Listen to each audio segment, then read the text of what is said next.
do you have any say on who the new goalkeeping coach is going to be? I mean, I've had conversations, but ultimately that's up to the front office. I think we've got a good group of goalkeepers, a good understanding of each other, how we work, how we go about our business on a daily basis, push each other and make each other better. And any just thoughts on Aaron's leaving? It's a great opportunity for him, obviously, with the national team. Hopefully still get to see him, some bit over the next couple of years. But it's a great opportunity. When you look at what that position actually is, it's the highest position in this country for goalkeeping coaches. And so he gets to be the top dog, and he puts in the work, fully deserves it. I think he's an excellent goalkeeping coach. And were you okay with the team's decision to not allow you, Niles, Brooks, Barco, for example, to not participate with the national teams in this camp?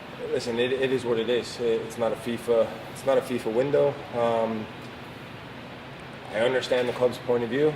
Of course, it's always an honor and a privilege when you're involved with the national team, when you're in a training camp, something like a January camp, when you are together for a significant amount of time. You're able to get a lot of work done. So unfortunately, we do miss out on that side of it. But I also understand, like I said, why the club said no and what we're trying to do here. It's important that we maximize every day, that we are together here to make sure that come that game in Honduras, that we're ready. How was the break for you? Did it seem long? Yeah, it's after the first couple of weeks, you're almost itching to get back into the swing of things and get back to doing things, but it was also nice to spend time with the family, so that part was good. But like I said, after a couple of weeks, you're ready to get going again. It's got to happen over the next month to get you guys ready to go to CCA. I think we want to make sure that the cohesiveness is there, the understanding. Obviously,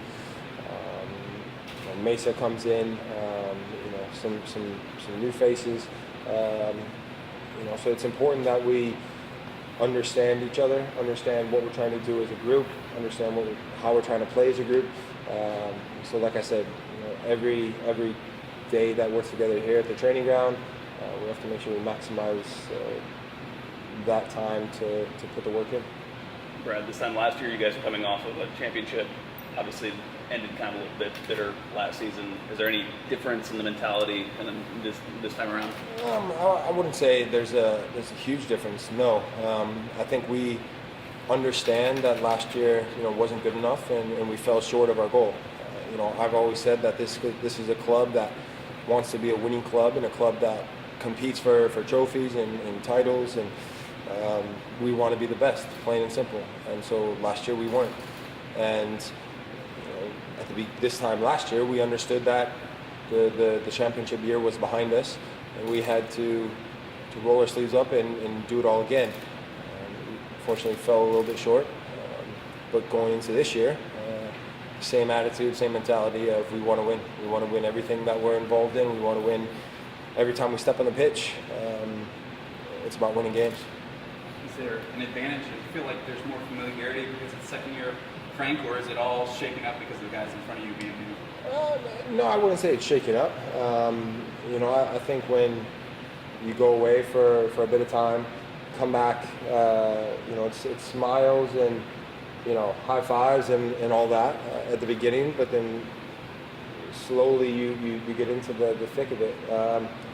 For us, when you only have a few new faces, the smiles last for a couple minutes, the high fives last for a couple minutes, and then it's competitive and it's intense and it's fighting and knowing that when we step on the field, training pitch or game match, a game field, it's about winning, about competing and battling. So I wouldn't say yes, it's second year under Frank, but for us it's trying to get his messages across to us, but also all of the players understanding what we're trying to do.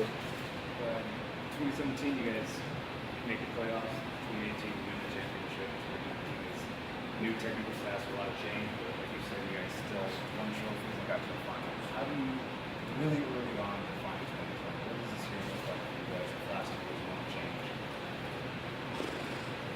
couple training sessions, really. I don't know.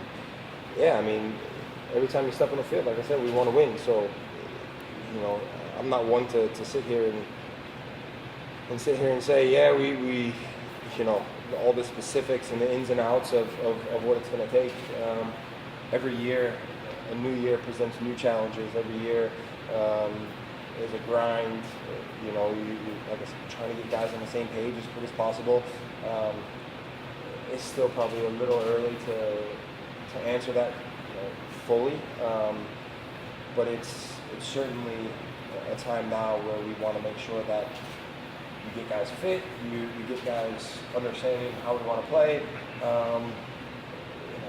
It's only been a session or two, and we need to make sure we don't jump too far ahead of ourselves. You're very active in the MLSPA. How would you describe the likelihood that the CBA is going to be negotiated and finalized by the start of the Champions League? I don't know. We'll wait and see. You know, those conversations are ongoing. Yeah, I know speaking throughout the off season with the players, with the lawyers, having meetings, getting guys together in DC, and making sure everyone's aware of what's going on. Those conversations from our side have been very good in terms of being unified and understanding where we're at. And now, you know, the plan I know going forward will be to sit down with the league and have those conversations with them. When will that be? I'm not sure exactly. But I mean, can't give you too much information now. I know y'all are unified and you're clear on your plan, but from what you're hearing from the owners, does it seem likely that this is going to get done? Or is there still too big of a gap in the buckets of money and the I hope so. I hope it gets done. You know, we'll see how the next couple of weeks kind of play out. As you look at the prospects of this season, what excites you the most about this team, and what might be the biggest question you have? I think the most excitement and the biggest excitement is the fact that, kind of what I alluded to earlier, that every time we step on the field, we want to win. So we want to be a club that competes. And going off of history, last year 2 titles, lost in conference final. You know, we do compete for things, and so that part is what drives us as players. You know, I saw a quote from Odell Beckham. You know, he said, "You don't play the game just to show up and play. You plays the game to try and win a Super Bowl, regardless of what team he's on." And that's what we do. We show up and we try to win games to put us in place to get to the playoffs, to win MLS Cup, to win US Open Cup, Champions League. That's what it's about. You play professional sports to win, and so that's the biggest part that excites me. And in terms of what worries me, at the minute, nothing. We only had 1 training session, so it's happy days. You know, obviously as preseason goes along and trainings go along and preseason games come along and Champions League starts, new concerns obviously arise, and you look to deal with those and try to solve those problems as they come along. Are you going to be better than the Browns? I hope so. If you're quoting Odell Beckham. Yeah, right. Yeah. Brad, do those young guys that are here now, do they realize the standard and the expectations that this club has? I think they're slowly starting to.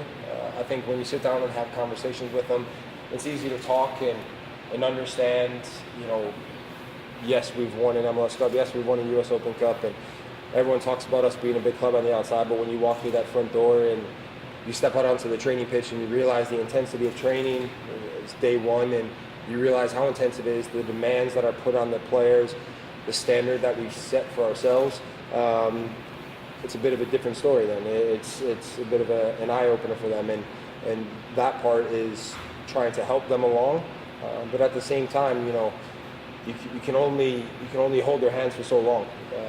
You know, these guys need to come in and try and contribute to the group, help the group, and you do that by training and playing and earning the respect of your teammates. Would you like to be captain, replacing Parkhurst? For me, that's just that's something that you put on your arm. I think when you're at a big club with big players and important games are on the line, it's not down to one guy. It's about everybody having a line of communication with the coaching staff, everybody having a line of communication with each other, and understanding what we're trying to do as a group. When you look at what Parkey obviously have done for the club, and I don't think anybody will ever replace his boots. But in terms of the personnel that we have on the field, I don't think it's down to one guy. I think it's down to everybody taking responsibility, communicating, and playing a part in having a leadership role. Right. Landry's part of that must be as well as kind of a team representative. But, he leaves a bit of a hole for the team players, but being an international player is there. Can you talk about just his influence in the short time that he was involved, like what he added to that, Yeah, I think the biggest thing was his ability to obviously fluently speak English and Spanish and relay those messages to the guys that say don't speak English that well. So that part was huge. But in saying that, I think somebody like Joseph and his understanding of what this league's trying to do, he's been great in the first couple days in terms of making sure that whether it's Fernando, whether it's guys that English isn't their first language, he's helping them to understand what's going on and what's happening with that. So that part has been really good. And again, within the MLSP, there are other Latino players involved with you. Obviously, Bedoya is there, so they are well represented. No, definitely. So those messages and what we're doing as a group are constantly being translated. Our lawyers, we have someone on staff that is fully, fluent in Spanish, and so those messages are constantly being, whether if they're being translated or just being directed to them directly. That part is really good. So not a concern whatsoever. All right, guys. Thanks. Good. Brad, Thanks, Brad.